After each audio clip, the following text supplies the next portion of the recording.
మనశుద్ధి సిరీస్లో భాగంగా మీరు తీసుకొచ్చినటువంటి అడవి వేప తేనె బీపీఎన్ హార్ట్కి సంబంధించిన ఫంక్షనింగ్ మీద కానీ లేదంటే పేషెంట్స్కి కానీ చాలా ప్రిఫరబుల్ అని చెప్పారు కదా, ఒకసారి వివరించండి సార్. మెయిన్ మనం అనుకునేది ఏంటంటే ఈ వేప తేనెలో ఉండేది లెమనాయిడ్స్ 36+ లెమనాయిడ్స్ వేప తేనెలో ఉన్నాయండి.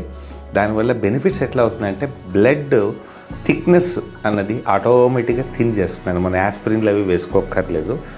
అలాగే బ్లాకేజెస్ కూడా కరగబెడుతుందండి. ఇందులో మీకు మన గార్లిక్ అంటే మన వెల్లుల్లికి ఉండే లక్షణాలన్నీ కూడా ఇందులో కూడా ఉంటాయండి. దానివల్ల బ్లాకేజెస్ ఏమన్నా కూడా న్యాచురల్గా కరగబెడుతుంది. బ్లడ్ థిన్నింగ్ అవుతుంది కాబట్టి ఆటోమేటిక్గా మీకు ఏమవుతుందంటే బ్లడ్ ప్రెషర్ రెగ్యులరేట్ అయిపోతుంది.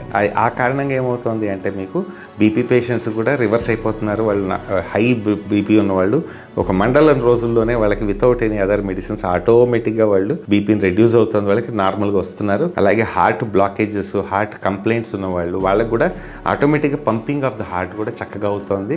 అండ్ ఓవరాల్ హెల్త్ వాళ్ళకి ఇంప్రూవ్ అవుతుందండి. దానివల్ల it is helping them to improve their health also. 36+ లెమనైడ్స్ ఉన్నాయి సార్ అడవి వేప పువ్వులో.